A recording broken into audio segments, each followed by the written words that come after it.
this point. I don't care. And I do care about the fact that we're on the air. What's up, ladies and gentlemen, boys and girls, children of all ages? We are 2 nights removed from Survivor Series. We are about 2 minutes removed from SmackDown, where apparently It probably ran over.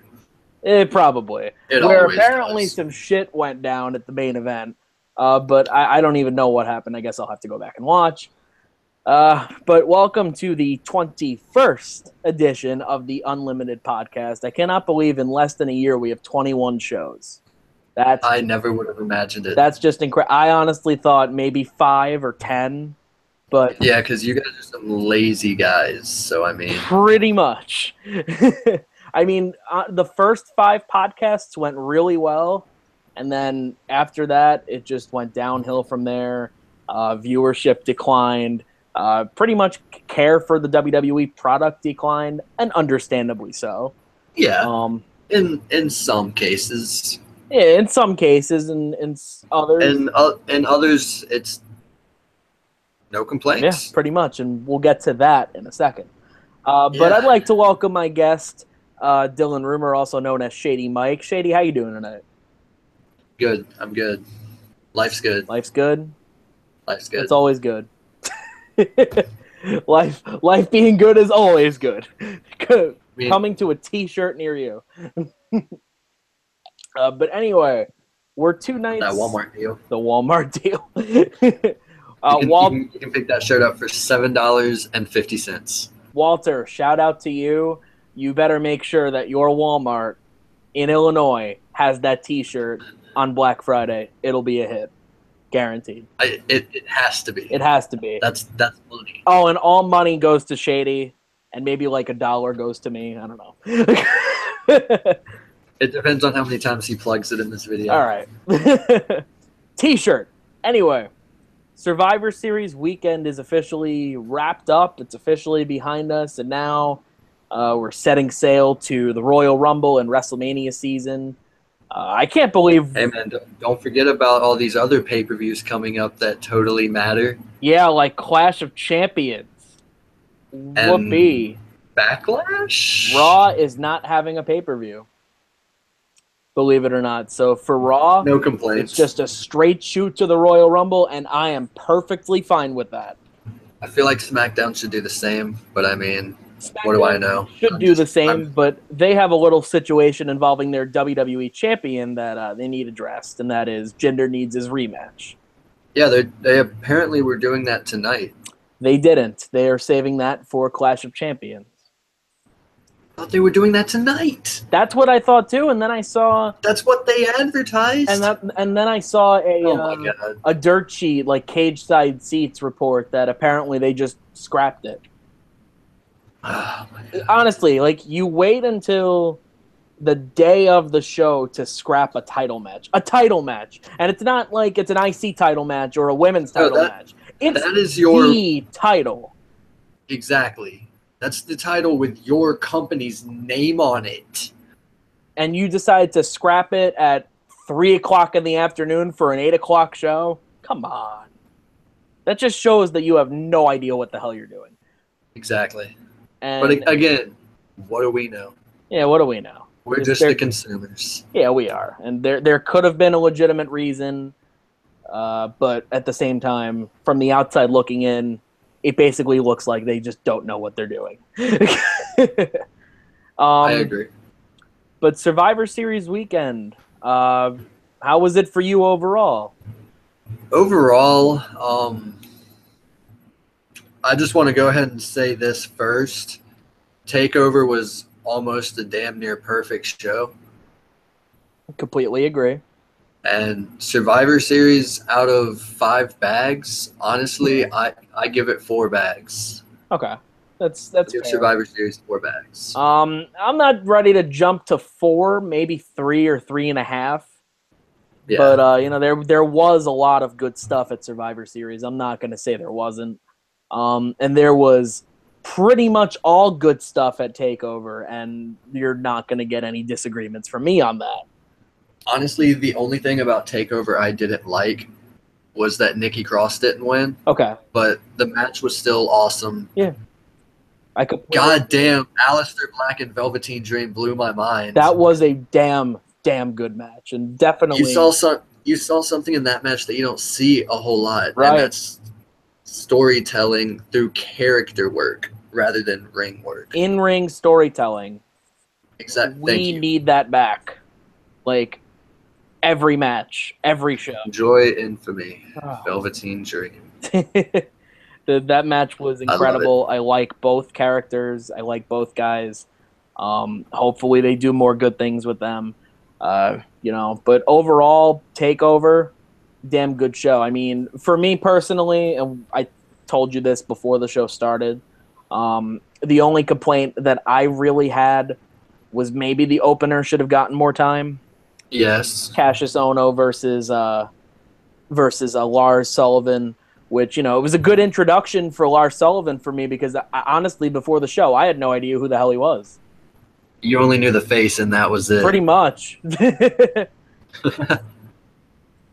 Yeah, because someone decided to, spam his face in our group chat. I wonder who that could have been. Walter Main. But it was a good introduction to Lars Sullivan. I don't really like that Cassius Ohno is being used in this kind of way, but whatever the case may be, I'm not really the biggest Chris Hero fan anyway. I mean, I can't even lie to you. I love watching him in the ring. I have for many years now.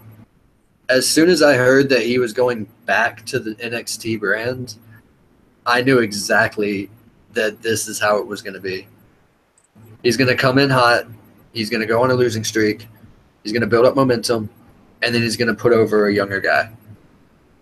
I knew he wasn't going to be NXT champion, and if he does, I'll be very surprised. If he does, I think it'll probably take a while. Of course, especially if he does stay with the WWE. That is, yeah. It'll probably take a year, maybe two. He strikes me as one of those guys, like you kind of said. He strikes me as that guy, like an Austin Aries, that he knows his role exactly, and he knows the type of guy he can be, and he knows that if there's 10 guys on the list, he's not going to be one of those guys, and he's fine with that. If you get what I'm saying, like to be the top guy. Yeah. So in that case, good. I respect that. Yeah. And hell, he helped Lars Sullivan go over, and that was good. That was a great match too. It was. Wish it would have went a little bit longer, like I said, because I kind of thought that Lars Sullivan could have showed a little bit more, but we have plenty of time to see more out of him. Exactly. I just love that he was literally just eating all of those stiff shots from Ohno. I love it. Great stuff. But then we get to Aleister Black, Velveteen Dream. Match of the night, in my opinion. I would put that a little bit over War Games. I was going to say potential match of the year. But very well. Yes, very good point. Why are all of the best match of the year candidates coming from NXT? I wonder. I wonder if it has to do with actual good wrestling. Maybe it has something to do with, actually letting the performers be who they are. Letting them do their type of style. Getting over in their way. But I mean, what do I know? What do I know? I know. What do we know? We're just the guys that review the shows or preview the shows or whatever. But hang on one second. But that match, I honestly, in-ring storytelling to the fucking T. Yeah. What did you think about those Rick Rude-esque tights? Good. I liked them. Oh my god. The guy's basically Rick Rude. I don't remember who said it, but he literally described that as what's something he can do that's old enough that the younger generation won't know about, but the older generation's like, fuck yeah. Yeah.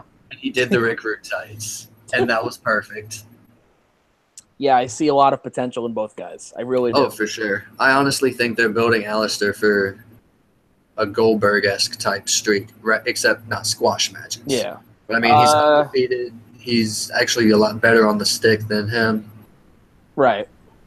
So I don't know. 1 second, I'm having a problem. Let me just get this ironed out. Stand by, please, people. We'll be right back after these commercial messages. These, I guess. Do do do do do. No, we're not. Do do do do. Do do do do do do do do do. We're not. Do do do do. We're not. Do do do do. Do do do do do do do do do do. Phenomenal.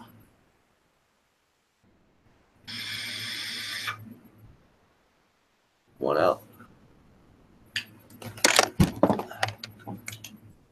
All right. Wow, we're good. And as soon as we're good, Shady leaves. I guess. Well, yeah, no problem. I guess while Shady is doing his thing, I'll just say this. This Thursday is Thanksgiving, in case y'all are living under a rock. So I had to let my dog out. Yeah, no problem.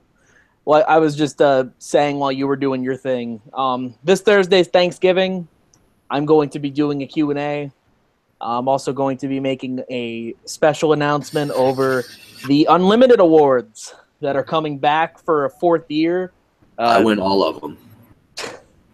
You wish. Coming back for the 4th. Cutest guest, I know I got that one. You know, actually, you know what? Tell me I'm wrong. You just made. Tell me. You just made me think of a new award that I'm going to add, and I think I'm going to add a podcast guest of the year. Yeah. And you're definitely nominated because you're one of my only ones. Yeah, you'll be nominated. Walter will be. Tyler will be. I know I can beat Walter. Brett will be. Anybody can beat Walter. Come on, let's be honest here. Let's be real here. So it's between me, Tyler, and Brett. Pretty much, and then maybe Cowbell too, even though he only appeared on, I believe, one. So maybe him, but what a piece of shit, Bob. But yeah, don't break kayfabe, kids, ever.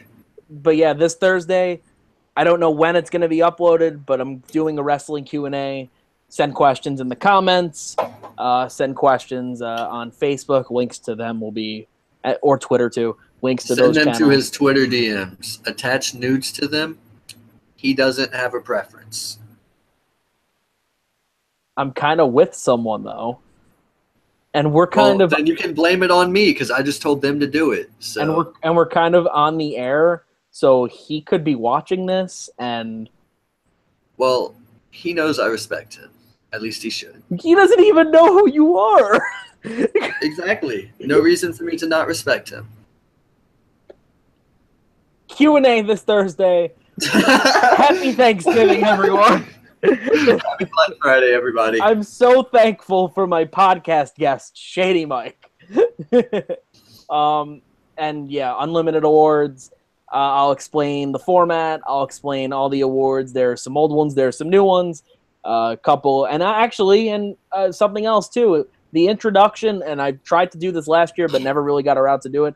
The introduction of the worst awards. So where we discuss, worst pay-per-views, worst wrestlers, for sports, like worst game or worst team, whatever the case may be. Well, I know who's going to win worst podcast guest. Worst podcast guest goes to Walter Main. Walter Cornelius Main. You can find him at some random Walmart in Illinois. It's hold up. I remember what city it's in. It's like guys, I have the number to that Walmart. Oh, so if you want to call Walter's job and harass him, you know who to talk to. So obviously, you're all going to have to ask when you call, and whoever picks up, just ask to speak to Walter Main and just yell at him. Yeah, exactly. Yes. Just curse him out. Why not? I don't even know who he is, but just do it anyway. Is this the Krusty Krab? No, this is Walter.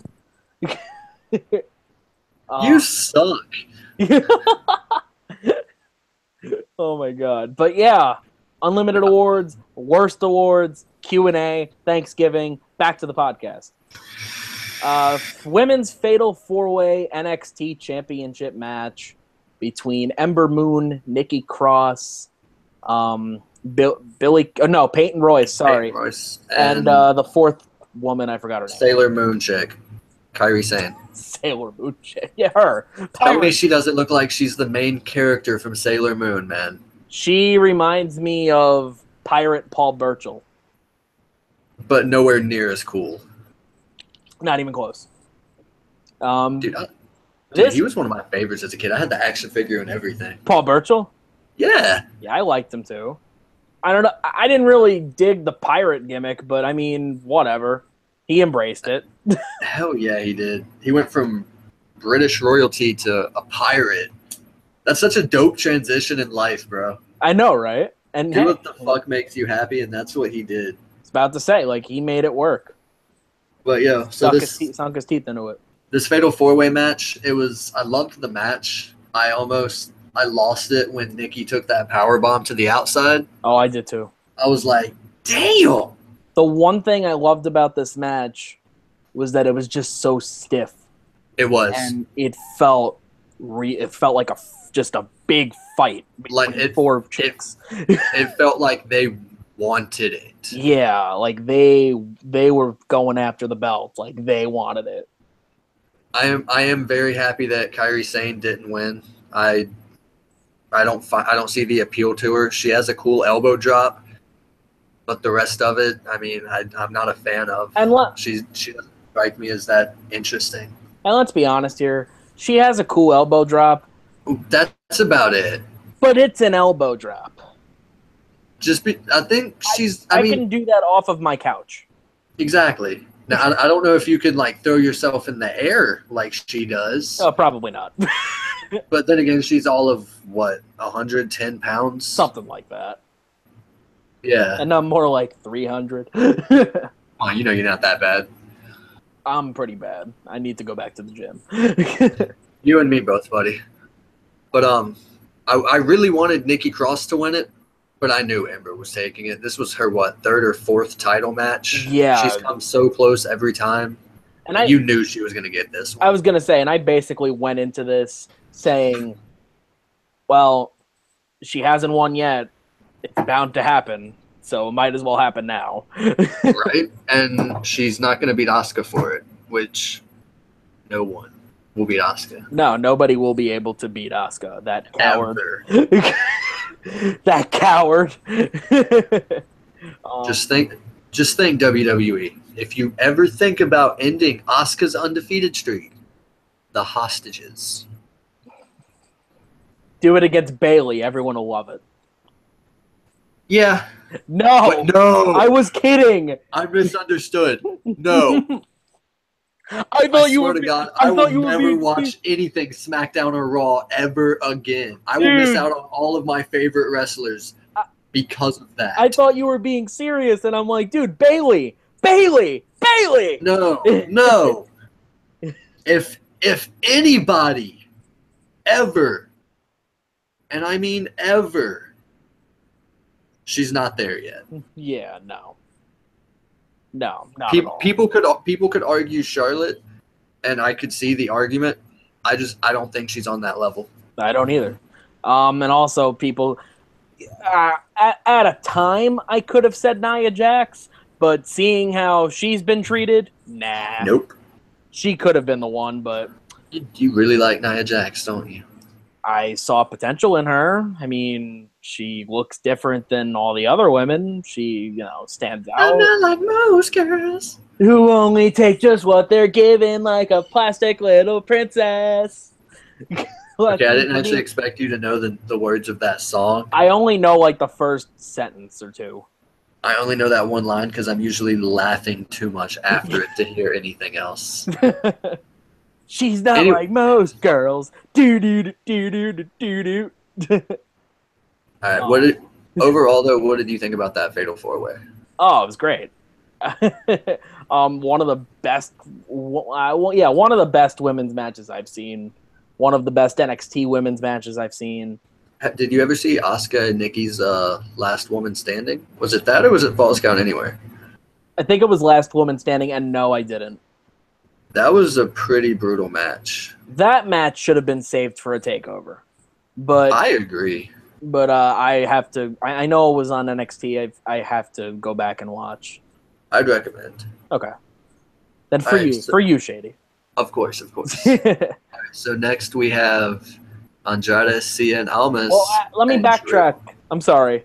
Go ahead. Backtrack real quick. The one thing that, even though the match wound up being great, and I'm not going to say it wasn't, I still don't like the fact that we still have to resort to Fatal 4-Way multi-women's matches for the women's belt.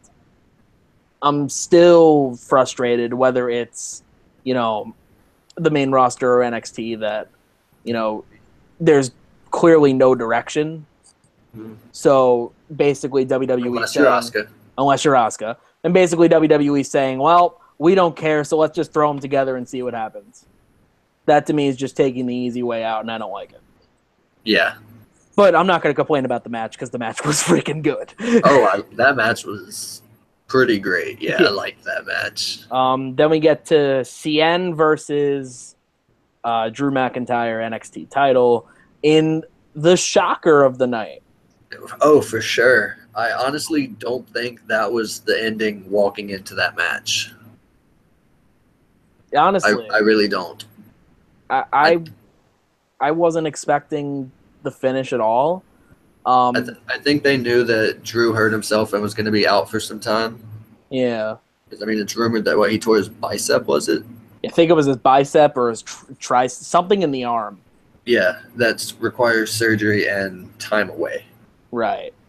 So, obviously, this had to have been like a mid-match decision. They couldn't have, unless this was the original plan and they just rushed into it because they knew he was hurt. Like, I still don't know if this was the plan or not, or if they just decided this during the match. I don't think we ever really will. I'm pretty sure there'll be regardless of it. Yeah. I'm not upset about it. Oh, I said the same thing. Because, Drew, Yeah. I know he's good. Don't fucking come at me with anything. I know he's good. Just, he's not my favorite. Right. Don't get me wrong, Andrade isn't either. I would much rather watch Andrade because he actually has a character, I agree. And he plays his character very well. And I think he's partnered with, the appropriate valet. Oh, for sure. For sure. Damn, she's fine. I'm sorry. That's okay. Hey, I don't care. I'm not apologizing to you. I'm apologizing to the viewers. The 0 viewers?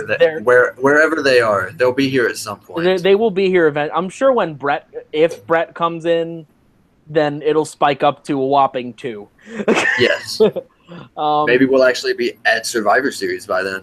Maybe. But this match itself, even with the injury, was solid. It was a very good match. One of Drew's better matches. Like you said, I like Cien. I think his character's good. I think he plays it well. I think that characters in general, they lack. He has one, thank God. Yeah. And even though this finish was kind of abrupt because of the injury, even though it was a mid-match decision, it wasn't their original intention, or maybe it was, I don't know. I'm not going to complain about it because to say Cien's undeserving would be a lie. He's definitely deserving of it. It was bound to happen at some point. In fact, I heard a few rumors that they were actually going to prepare him to go to the main roster at some point. Yeah. In the near future. So either you do that, I wouldn't immediately waste him on the main roster. I'd put the belt on him in NXT and see where it goes. Yeah. They went about it the slow and steady way. It's exactly, and that's perfectly fine with when done right. Slow and steady wins the race.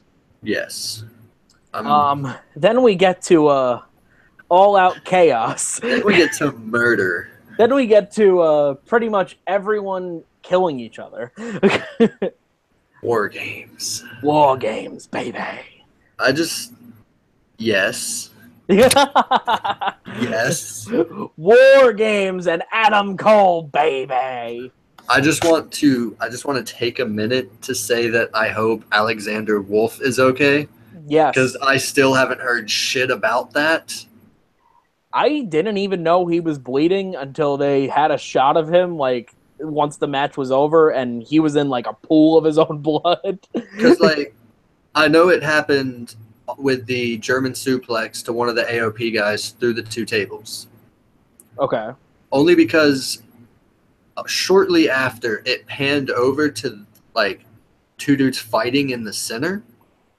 And you were able to see over there, and you just see Alexander Wolf's head laying on the table in a pool of blood. Yeah. And I'm like, oh, fuck. And then the fact that he was able to come back into the match, actually get some offense in, whether he knew where he was or not, do things how they were planning to do. That takes courage. That takes guts. I agree. I mean, he still ended up practically bleeding out by the end of the match again, but he still got back into it. Right. I like the new cages. Yes. Because Triple H said this in a conference call. The new cage format allows them to be them. Yeah. With the closed cages, you're really limited, and that would have ruined the match. And tell me, Adam Cole turning into an inchworm up top wasn't perfect. No, it was. Him always constantly trying to climb out because he's a chicken shit heel. Yeah. Again, good character work. Yes. God him forbid. being, oh my, dude, I loved in that match when he was sitting between the 2 rings. And pretty much everybody else in the ring got on the turnbuckles and just slammed each other off. Yeah. And he's just still sitting there. He's just like, yeah. I was just like, and even staying with Adam Cole, like I thought one of 2 things were going to happen. Either Adam Cole was going to climb out and forfeit, or they were going to win. Yeah. So there were times that I actually was like, come on, don't do that, Cole. I thought that, like, I didn't think he was actually just gonna climb out and over, or up and over. I mean, I thought like something was gonna happen and he was gonna wind up falling out, and that would, I was worried of that as well. I was worried of that too, but I also thought that it would have been a good way to, forfeit in a different way. You'd have to put like a table on the outside of the ring or something, but. And I mean, tell me how great of booking it was to have Red Dragon come out, or I'm sorry, to have the rest of Undisputed Era coming out of those cages first. Yeah. And just going in there and beating the dog shit out of Roddy and Eric Young. Speaking of Roddy, him in that AOP gear. That was great. They started coming out and they had those like towels over their head, and I'm like, are they dressed like Ninja Turtles again? I was about to say, I saw those towels and I'm like, what are they trying to go for here? And then they took them off and they were Ninja Turtles again. Just like at the last takeover. But this match, from the spots to, the one complaint, and it's a really small one, was they did a lot of stuff in one ring. They could have spread out a little bit more. At a time, it looked kind of cluttered. I mean, you got to remember, though, the other ring was inhabited by all the other refs and everything tending to Wolf. That's true, and plus, like, there were up until that, they utilized that second ring a good bit. Oh, yeah, they did, definitely. And they needed to keep the camera off of that, man. You know how they are. Yeah. But this match was just chaos, and I expected it to be that, and that's exactly what I got and more. Oh my god, dude! Killian Dane eating the key. Eating the key. I honestly didn't think it was that big of an idea, that big of a deal at first. Yeah, but then you saw it. But then I was just like, I went back and watched it again, and I'm like, that's brutal. Yeah. And then Cowbell just losing his shit over it. He ate the key. God. Oh my god! And I'm like, he ate a key. And then that coast to coast he did too, man. Powered by the key, apparently. The coast to coast, and then the superplex off the top of the cage onto everyone. And then the Shining Wizard onto the chair to end it. The double power bombs from all of them, and then, like you said, you see Adam Cole just standing there. Yeah. The Adam Cole baby from the top of the cage. Yep. There were so many things about this match that I loved. And don't even get me started on when Kyle went to go hit someone with a chair and they moved and it hit the ropes and just bounced back and hit him in the face. I got to admit, there were two things on my mind. One, nonstop laughter because that was hilarious. And two, oh my god, he's going to get fined. Because he took the headshot himself. There were a couple of headshots. That wasn't the only one. I know. So there's going to be a few fines getting handed out. But honestly, do you think Vince even watched it? No, probably not. It's funny, too, because when they did, it was one of the WWE 24 specials, which, by the way, check those out. It gives you a really nice... I want to go back and watch that 365 on Kevin Owens. I have not watched that yet. I need to.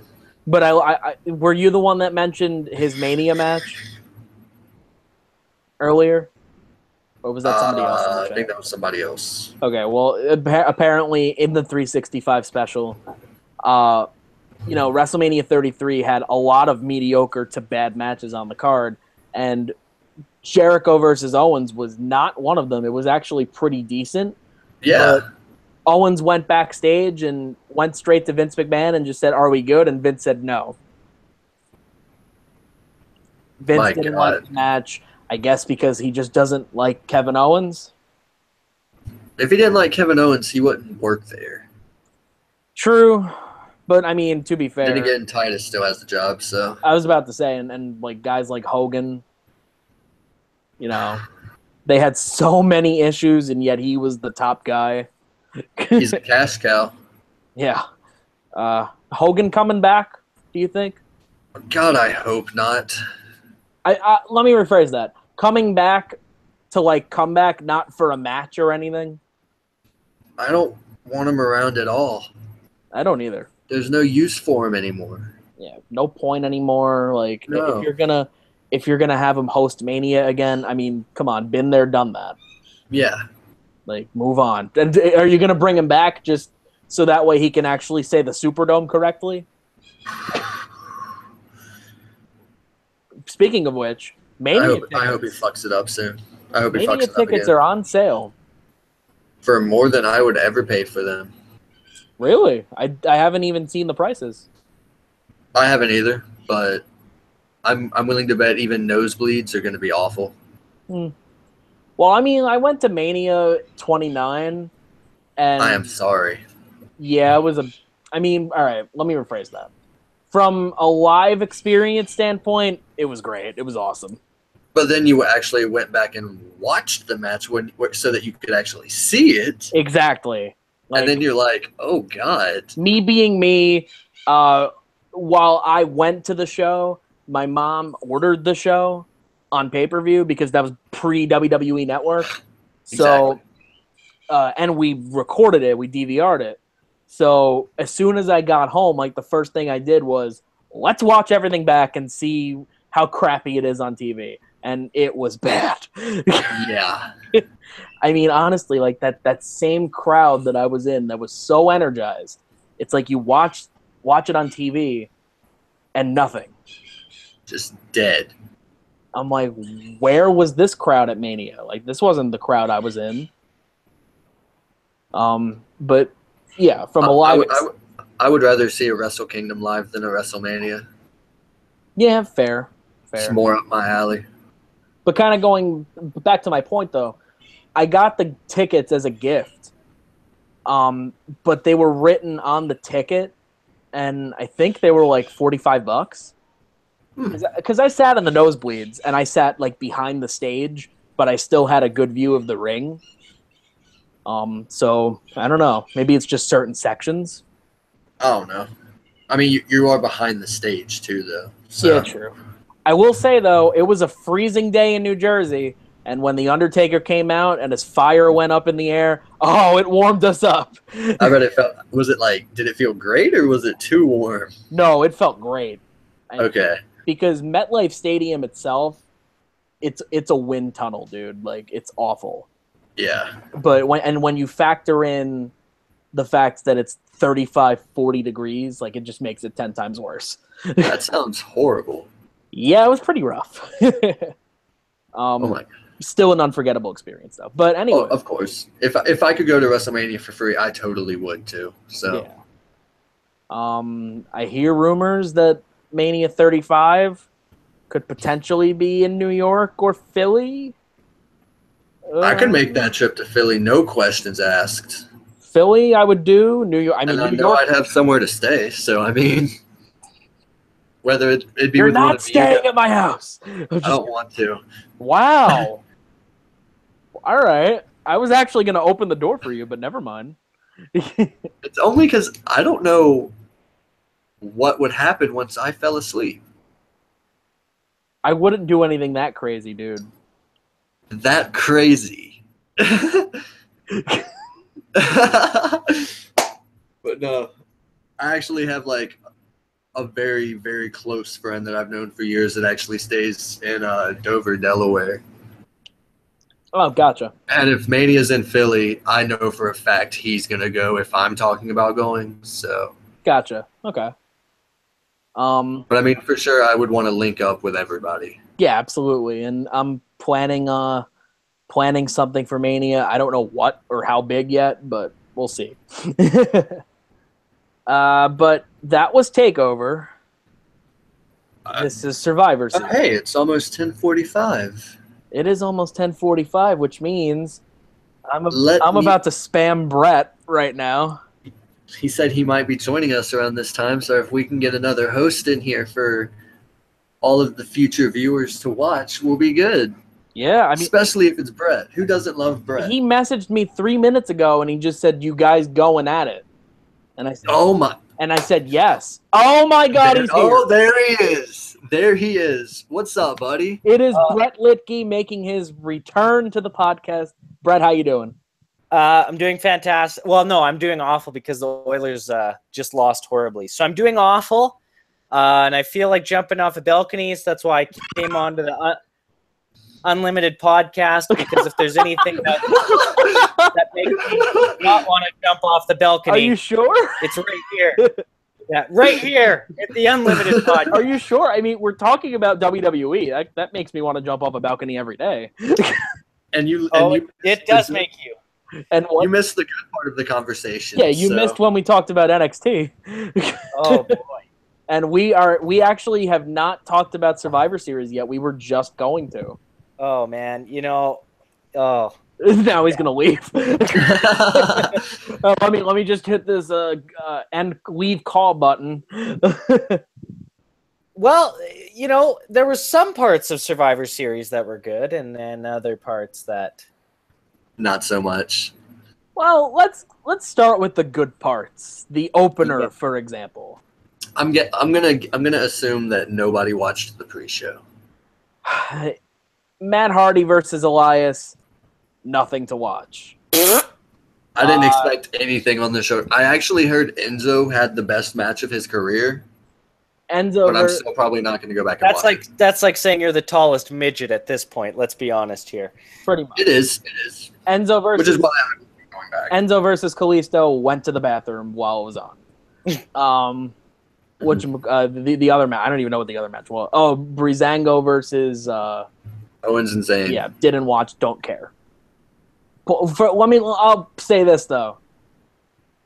keep going with the Fashion Files. Don't let these guys wrestle. Please, no. Like, I'm okay with them not wrestling and just doing Fashion Files. Yeah, absolutely. Like, if they're good at something, let them do it. Exactly. Don't get me wrong. Tyler Breeze is pretty good in the ring from his NXT work. I can't say I don't know much about Fandango before this gimmick. I know he was there, but he beat Jericho at the Mania that I went to. Congratulations! I got to see Fandango's first match and first victory. All because of his entrance music. That's the only reason why that dude got pushed. He had nothing else just to. Oh God, that was because he wasn't anything as Johnny Curtis. No way, Jose. No way, Jose. I mean, let's be honest. He's kind of being pushed because of that shtick too. Mm-hmm. So let's not forget about Adam Rose and the Rosebuds. Oh my God! I almost said Adam Cole. How dare I almost DUI himself. But yeah, opener Shield versus New Day should not have opened. I disagree. Well, actually, nah. I thought it should have mid-carded. Well, but you know what, though? The New Day, I see why. You know what? They're looking at Hell in a Cell when the New Day started that pay-per-view, and they started off on a really good, pace. But it's different. They're facing the Shield. I have to agree with you, Shady. Like, it's just different. It's a little bit. It's more prominent. I think it should have been later on, at least in the mid-card. Yes, I'll give you that. I either thought it would have either opened or it would have mid-carded. Like, couldn't have main evented, obviously. No. But match itself, even though it was an opening match, I enjoyed the match. It's a pretty good opening match. I loved the double midnight hour. That was really cool to see. Yeah, I did too. Brett? Sort of, yeah. Same thing. It wasn't as good as some of the other New Day matches we've seen recently, especially their work with the Usos. But for what it was, like you said, it was a fine match. I think maybe if it would have been later on in the card, built up a little bit more, like treated a little bit, maybe they could have worked off that drama a little bit better. But fine match. Good match. Not great, but... Right. Yeah. U.S. champ Baron Corbin versus IC champ The Miz. Honestly... I didn't mind it. It was a lot better than I had expected it to be. And, it was one of Corbin's better matches. I'm not going to say it was a good match, but it was okay. Considering it is two heels against each other, you're a little bit limited when it comes to, crowd work and stuff like that. So yeah. Brett, any thoughts? Well... I'm not as you guys know, I am not a fan of Baron Corbin at all. Can't stand him, but I love the Miz, so I couldn't like them more polar opposite. Like you said, I didn't think it was a bad match. I thought they worked a fine match, but like Corbin, he needs something else. Like his personality's so friggin' bland right now. Like it's just this wolf guy. He's just like an angry. There needs to be something. He needs to take that next step. And until then, I can't invest in his matches. I agree. Agreed. I get so annoyed with his entrance when, he's walking all tough and then he just like shrugs his shoulders like what that doesn't make you tough. Like what the hell? What is that? Yeah. I would just like go ahead. Oh, no, you can go ahead. Mine involves something different. Go ahead. I was just going to say the one thing that I did actually kind of like for this match was before the match when they did the videos, each of the guys did a promo on their phone. Mm-hmm. Kind of a neat thing. Like, I don't know. I thought the promo by Miz was like really good, but that's sort of more of like, even maybe I'd like Baron Corbin if he did that more, because it's sort of like, you kind of be yourself in front of a phone where I could see some of these guys freeze up a little bit in the stadium. Weren't you the one that said WWE is basically becoming promo wrestling? Yeah.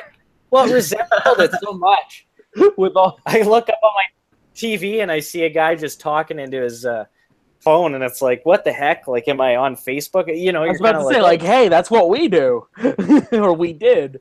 But And I think something a lot of let me rephrase that. Something that hurt this match to me was you didn't actually know, although you could say Baron Corbin was going to be in this match.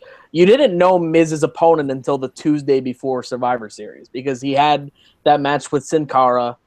Not saying Sin Cara was going to win, but it's Sin Cara. It's Sin Cara. But that element too, like, you know, even when Miz cut the promo on Raw, like he mentioned, oh, Baron Corbin or Sin Cara. He didn't know which way to go, who to get involved. So that kind of hurt it too. That also hurt the women's title match, the title versus title match. We'll get to that in a little bit.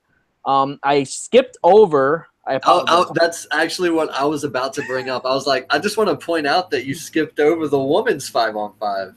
Well, let's be honest. I skipped over it for good reasons. The only thing that mattered in that match was that Asuka did not lose. Let's be honest. I said it from the start. I said it in my predictions. Asuka was going to Team Raw was going to win, and Asuka was going to be the sole survivor in some way. Yeah. There was no other way to book that match. Nope. But in general, you will lose a lot of money if Asuka loses this early. Absolutely. Or at all. Remember the hostages. Or if she did lose, have it be by like a count out, or if she chokes out her opponent so much or so badly that won't let go and forced to get disqualified. Like, you know. And then she beats the hell out of the ref with one of the best women heel turns of the century. And then chokes the ref. Mike Chioda versus Asuka, WrestleMania main event. Rip. I would pay for that. I'd pay more for that than the main event we're ultimately going to get. Oh God! Please don't talk about that. The one match that's actually, you know, like that we've already seen at Mania. Well, not only that, but it's the one match that's actually set in stone for Mania. And it's just so stupid and it's so predictable and no one wants to see it. Nobody wants to see it, so of course it's going to happen. Can Brock get injured at the Rumble? Can Brock, like, tear his quad, please? Wait a minute. It's sad that he doesn't do the jump into the ring anymore because no pyro. Imagine if that jump tore his quad. Like, as soon as he lands, he drops. And that, my friends, is when hope is put back into our eyes for Monday Night Raw. I need a minute. Hang on.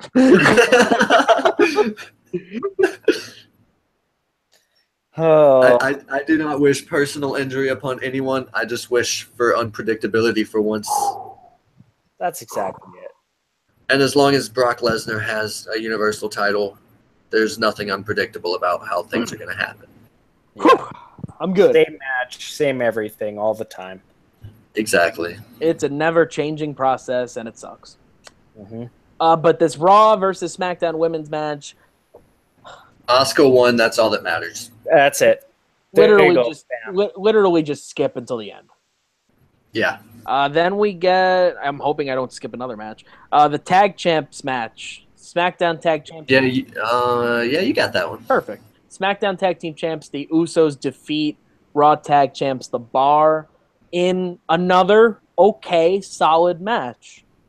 And I'm liking The Bar. I'm liking the Usos as heels. And, you know, what a difference a year makes. Like, last year, the Usos, when they turned heel, I'm like, it's going to be cheesy. It's going to be corny. It's not going to flow well.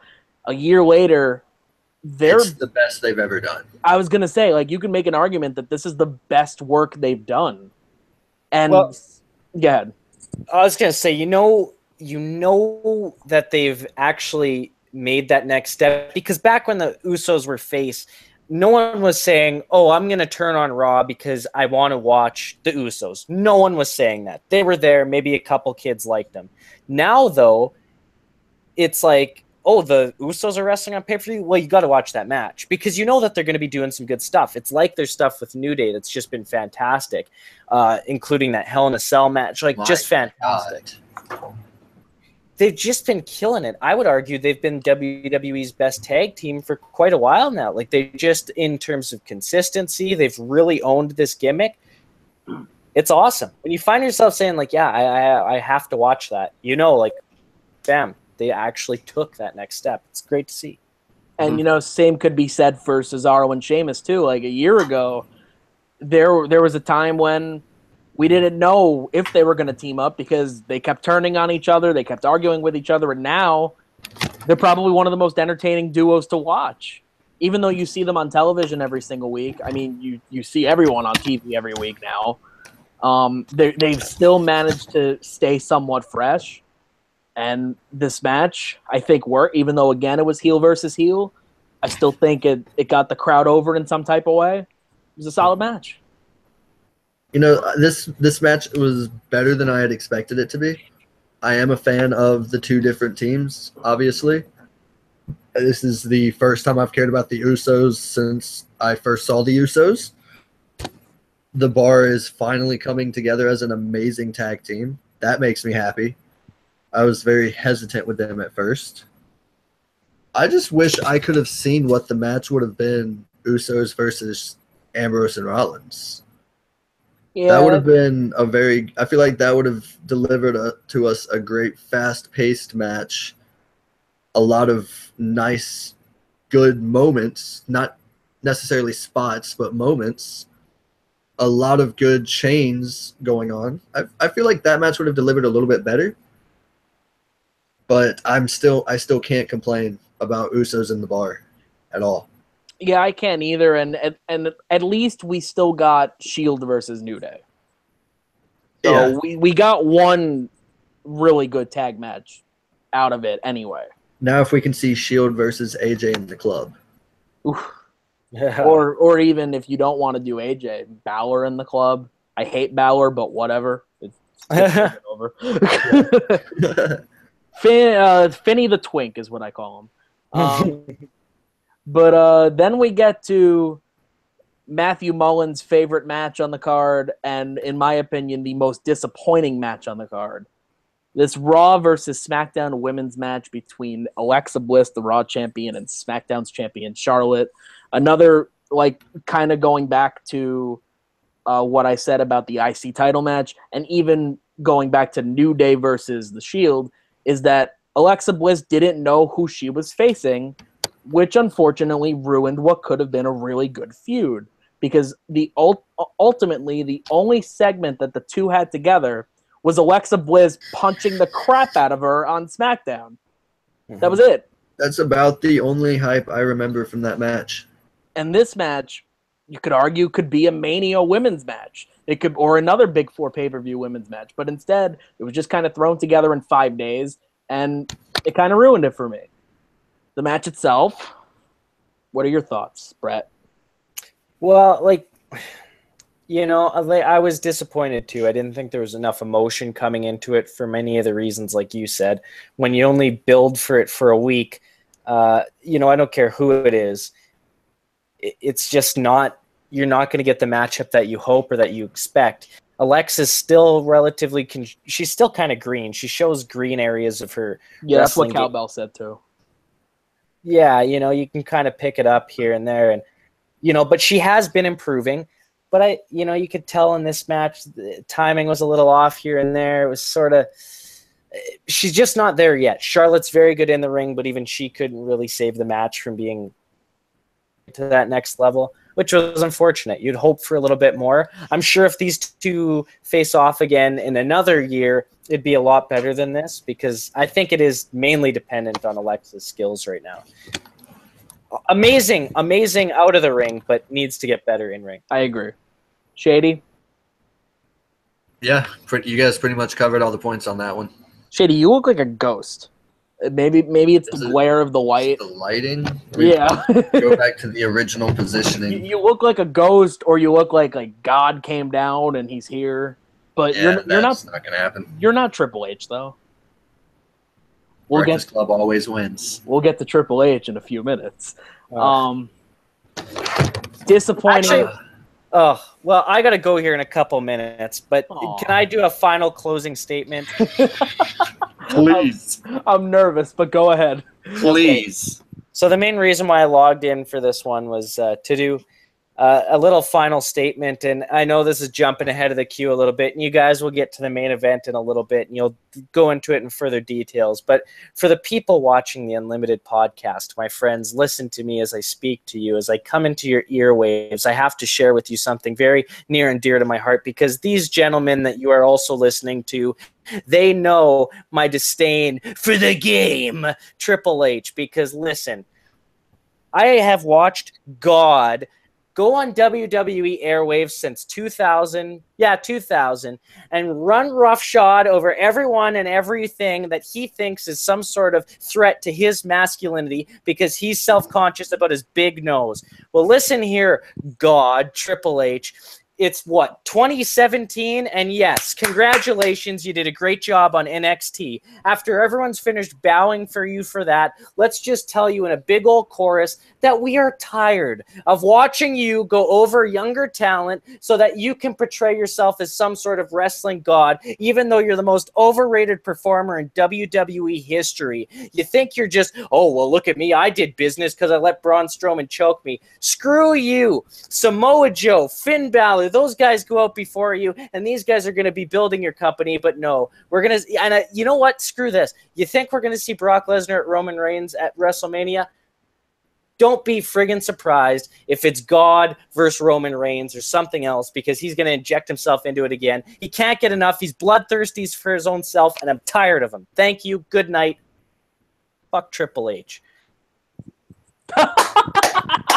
Mic drop. Damn, you went all Bret Hart on him. He's not in his top 1,000. This is awesome. 4 out of 10 all the way, baby. Thank you for that, Mr. Litke. Thank you, Brett. I will be sure to go back and watch this video, get the exact moment of when the rant started, and I will post it on my Facebook for all of you to enjoy. Please, for the love of God, go back and watch that. But come on, at the end of the day, it's the Breakfast Club. Come on, baby! The Breakfast Club always wins. They always freaking win. But before we get to the Breakfast Club, we have a WWE Champion versus Universal Champion match to talk about. Brock Lesnar versus AJ Styles. I'll take match that went the exact same as Brock's last match for 1,000.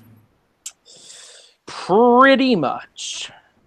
It kind of reminded me a little bit of Brock versus Punk.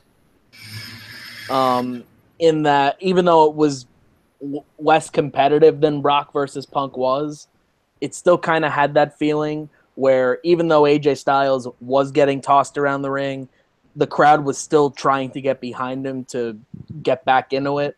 And he for sure had offense in, and at one point almost made us think he was going to win. Right, he did. But at the end of the day... LOL, German suplex, F5. At the end of the day, like, you can say the match was good, and it definitely exceeded expectations because I didn't think it would be competitive. I thought it was just going to be a flat-out squash. You can say the match was good, but at the end of the day, if the result is the same, what difference does it make? Yeah. You can't sit there and tell me that you didn't expect that match to end that way. Exactly. I thought that it was as predictable as can be, like pretty much every Brock match has been in his Universal title reign, just like in his WWE title reign a few years ago. Ever since he came back in, what was it, 2012? 2012. And he's lost against Triple H, he's lost against Cena, and he's lost against Taker. That's it. And he's gone over Punk. He's gone over Braun. He's gone over AJ. He's gone over Joe. He's gone over Seth. He's gone over Dean. He's gone over just about everybody. Pretty much. And he almost went over Roman, but he didn't even eat the pinfall in that match. Yeah. You know, people complain about Cena. You should be complaining about Brock because it's literally the same thing. Exactly, but worse. But worse. Because at least Cena was there. Brock's not. At least Cena was there the next night. Correct. Cena was there opening the show while Brock is watching it. Maybe. Probably not. Something tells me Brock watches like no wrestling at all when he's home. Or he's watching like MMA or some like country show or something. I don't know. Plot twist, he's watching Shawn Michaels' hunting show. Plot twist, he's watching like Golden Girls or something. I don't know. God damn it. He's watching Happy Gilmore or something. I don't know. But then we get to that match. What did you think of the match? Like I said, I thought it exceeded expectations, but I never thought Styles was going to win. I also didn't think that Styles was going to lose clean. I thought Jinder was going to interfere in some way, and that didn't happen. Going back to the women's match for a second, even though I didn't predict a cash-in, that could have been the perfect time for it to happen. Oh, for sure. Especially how disappointing that match was. It would have been nice for like a little bit of a pick-me-up. Exactly. There was actually at one point I thought Brock might tap out to the calf crusher. Yeah, he actually sold it well. I'll give him that. And AJ locked it in well. It was perfectly executed. That escape from it too. My God. But then I sit back and think, it's Brock Lesnar. He ain't tapping. Unless it's UFC, he ain't tapping. Yeah. Unless you're Frank Mir and you're locking him in an ankle lock. It's not happening. But then we get to this main event.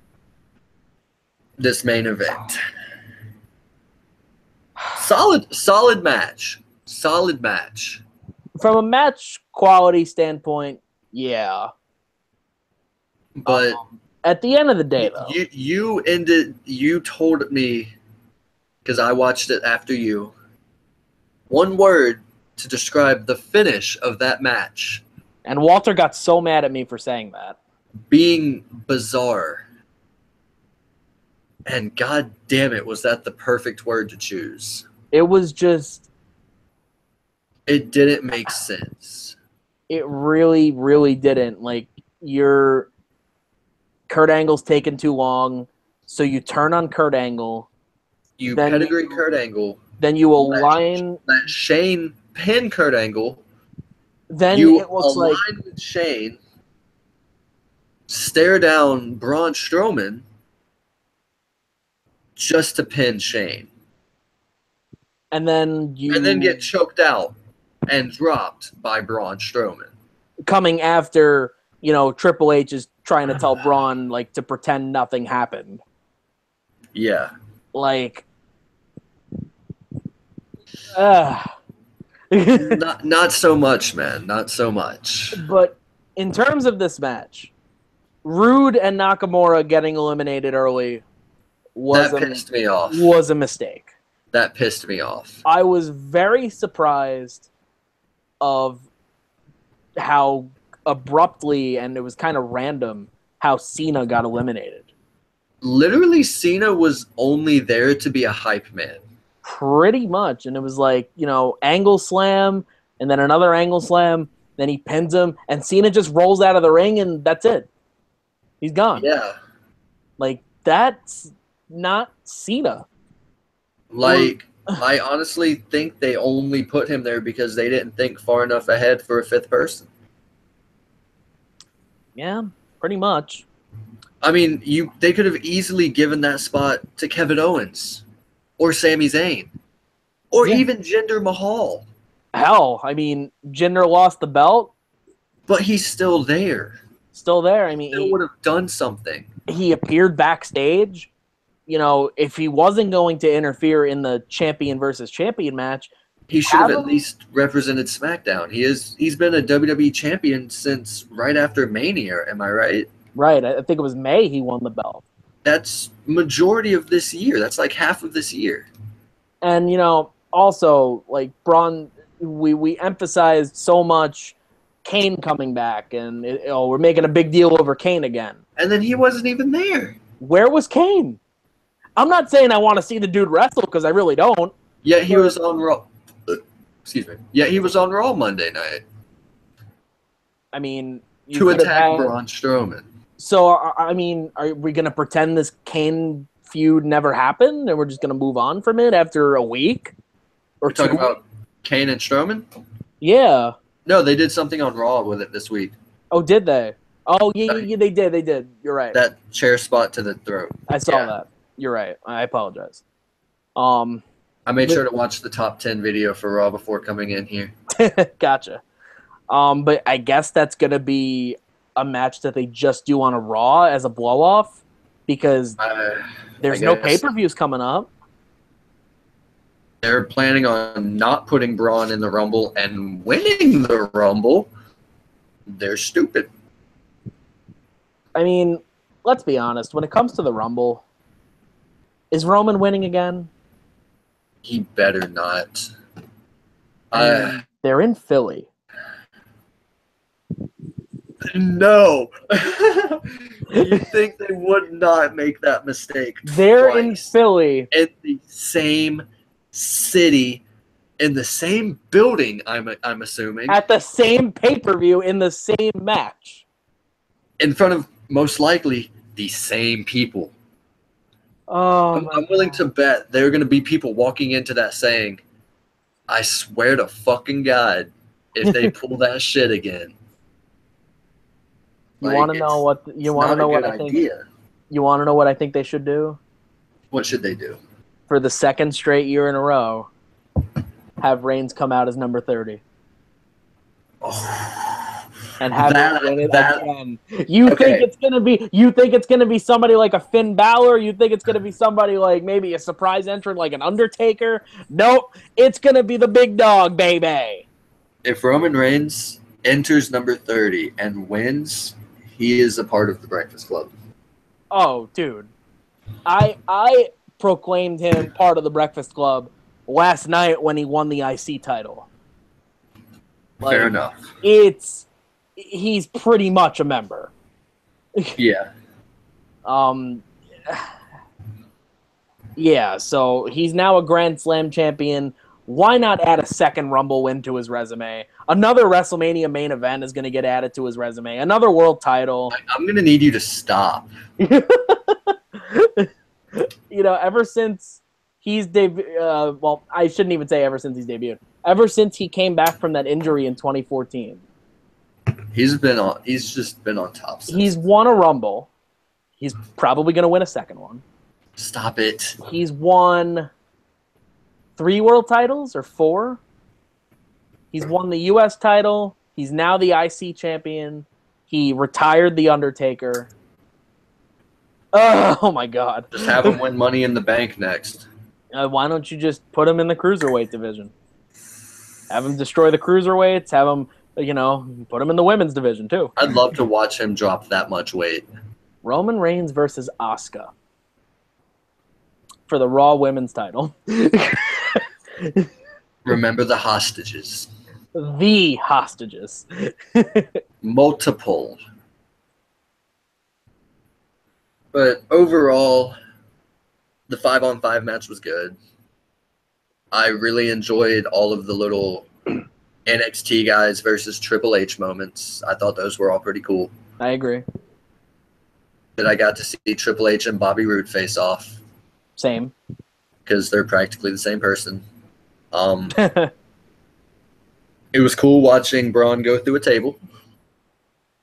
Yeah. I really enjoyed Sammy and Kevin coming out and fucking Shane up. Even though he was the last man standing on his team. Makes no sense. Let's think about this for a sec. Like the last they had all of the potential people in there to have a very solid match. Yeah. And they killed the booking of it. And they also had the opportunity to continue feuds. Like, Sami Zayn and Kevin Owens attacking Shane was fine. How about Jason Jordan? Exactly. This would have been the perfect time to turn him heel. Perfect Either time on to Triple H or Kurt. Or hell, maybe Jason Jordan comes in to attack Triple H. Kurt stops him and angle slams him, and maybe Kurt turns heel. Yeah, I'm just kidding. I was just kidding. Not so much on that one. Maybe Triple H maybe everyone turns back into a babyface. And Roman Reigns will be the heel, and that's it. And he'll defeat everyone as always. Everybody turns heel in the match, and then Bobby Roode's just like, "Oh man, this is glorious." I love it. And then you'll have Nakamura just standing there dancing and looking like a weirdo. Michael Jackson. I want to know why John Cena did not come out in a blue shirt. That bothered me. You want to know why? No, and I'm being serious here. Triple H came out in his own gear. It just happened to be red. John Cena came out in his own gear. While everyone else was wearing blue, he was wearing green. You want to know why? Because the Breakfast Club rules every single day. That's why. That's how the Breakfast Club gets it done. And you people honestly thought that AJ Styles versus Brock Lesnar was going to main event this show when you have Triple H, John Cena, and Randy Orton in the goddamn main event? Come on. Think better than that, people. The Breakfast Club always reigns supreme. And this match, whether it was good or whether it sucked, was about one thing and one thing only. It was about giving Triple H, God Almighty himself, his WrestleMania match, and possibly one or even two other matches in between now and then. That's what it was about. Now Triple H was probably going to face Kurt Angle at WrestleMania. He could potentially be facing Braun Strowman at some point. Hell, he could even go back to facing Shane at WrestleMania or at another pay-per-view. Shane, Kurt, and Triple H in a triple threat. Jesus Christ. But at the end of the day, it was all about giving God a Mania match. Once again at Survivor Series. He did it 2 years ago with Roman Reigns, and he did it here tonight, or 2 nights ago, excuse me, with Kurt Angle, with Braun Strowman, with Shane McMahon, whatever the case may be. If Triple H and Braun Strowman have to face each other, I'm going to be very, very upset if Triple H goes over. But Breakfast Club, which worries me. Yeah. And honestly, and people get mad at me for bringing this Breakfast Club stuff up, but you're not wrong. I mean, Triple H already has a featured Mania match, and it's not even December. When was Triple H's last loss? WrestleMania. I mean, yeah, and even when they're losing, they're still putting people over. They're still winning. They're still getting paid more than everyone else on the card. And Triple H, even though I don't really swing that way, is still riding around everywhere he goes with Stephanie McMahon. John Cena has got his girl. Randy Orton's got his girl. Triple H has his woman. Oh, man. These guys. Oh, man. I would kill to be a Breakfast Club member.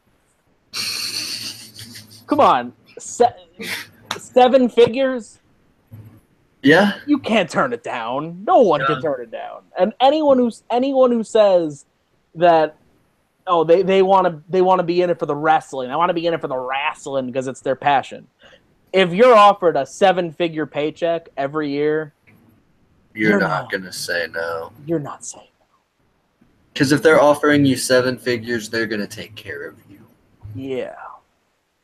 But that was Survivor Series, folks. That was the main event. My rant. Oh, no, not my rant. Brett's rant and my preaching, if you will, about the wonderful Breakfast Club and all of their wonderful ways. Yes. Oh, man. If only Batista would come back. It would just, oh my God. Shut the fuck up. If only Batista would come back. If only Sheamus was in a better spot, because he's a Breakfast Club member too. He's just kind of on the outskirts because he's not in the main event scene. Yet he's still a champion. Yet he is still a champion. no. I would much rather him be as a tag team champion than a singles champion, though. I'll totally agree with that. 100%. Oh my god! Oh man, my dream WrestleMania main event. I'm not even kidding. Triple H and Sheamus. Nope. All 5 members of the Breakfast Club in a 1-hour political debate over who goes over. That's all I want. All right, so you're talking Sheamus, Cena, Batista, Orton, and Triple H? Correct. I mean, obviously Sheamus is losing. Sheamus and Batista are obviously losing. It's either gonna be Cena or Triple H. And Orton will give it a good fight because he's been known to, go over when he shouldn't have in the past. But Christian, yeah. Didn't he beat Ziggler, or did Ziggler go over that feud? I don't know. I think that was when I didn't watch. Oh yeah, true. That's when I sadly watched. Although he did do something that I will always respect, and he punt kicking Triple H and Stephanie. I can't say I respect the second part. Continue. I was talking about when he put over Mark Henry and had Henry win the world title. That was really cool. That was unexpected. It was a really, really cool moment, and you can even as a heel, Mark Henry couldn't help but just cry. Now, if only they could have done the same with Cena.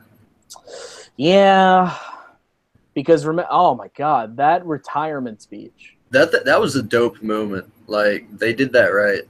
Yeah, and it was so well done, and all of a sudden, I took it seriously. Mark Henry was crying, and Cena was raising his hand, and then boom, World's Strongest Slam, perfect. Exactly. They did it right. Oh man, I can't get over the Breakfast Club. This is awesome. You know what? I'm gonna go back and I'm going to rename this podcast. It's not going to be, this episode only is not going to be the Unlimited Podcast. It is going to be the Breakfast Club Show, baby. Shout out to Adam Cole. Nice shirt. Winner of War Games. Correct. But yeah, that's about it. So now watch War Games over and over. Yes, the entire show. You can afford to not watch Survivor Series again. Yeah, it's Survivor Series. Unless you want to watch The Breakfast Club and God win. I mean, you're gonna watch it anyway. Yeah. In the future. This is great. However, it was really cool during the 5-on-5 match when the crowd started chanting NXT while I think it was Rude and Nakamura were in the match. You just see Triple H looking around at everyone, and then he's just like... just take a minute to, admire. He's just enjoying the fact that everyone loves his product.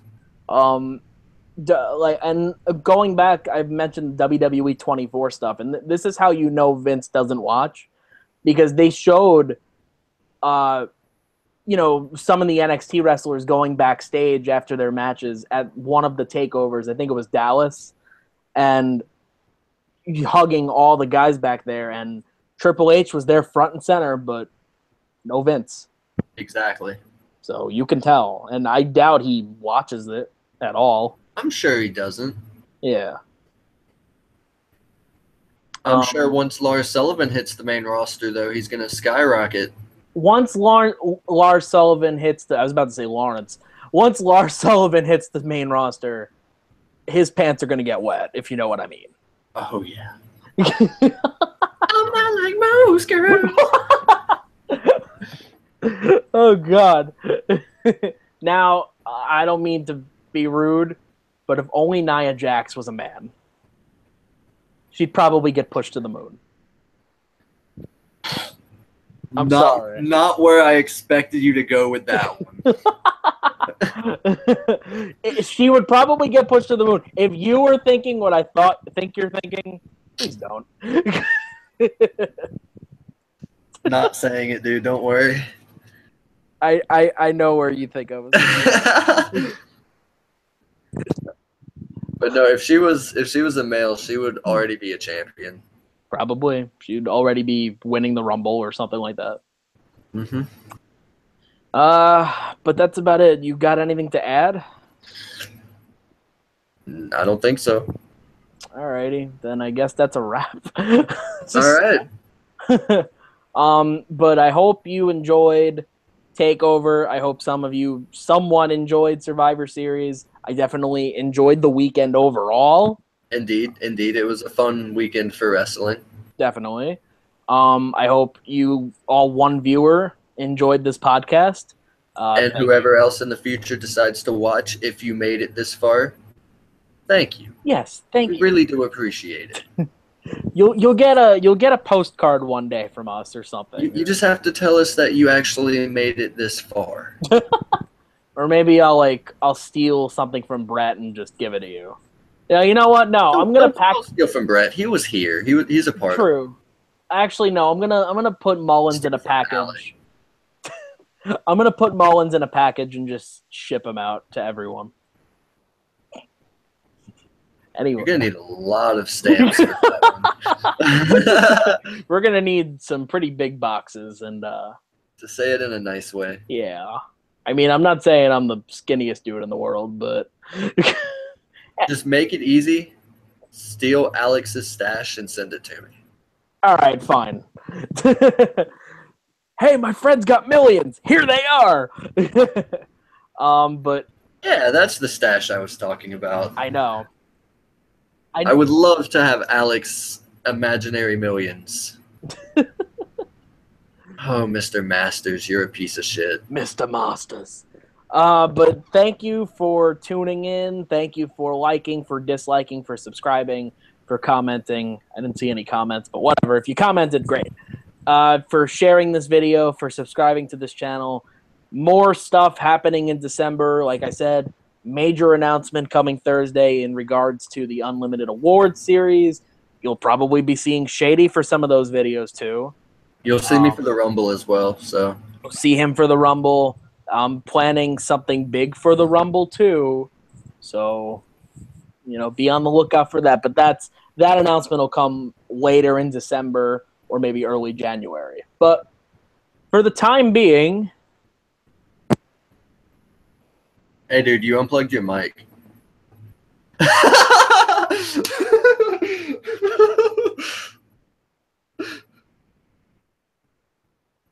All right, well, he is out of commission now, so I guess I'm taking over. I am Dylan. That was Matt. This is the Unlimited Podcast. We thank you all for watching. That being said, so long, goodbye, and good night.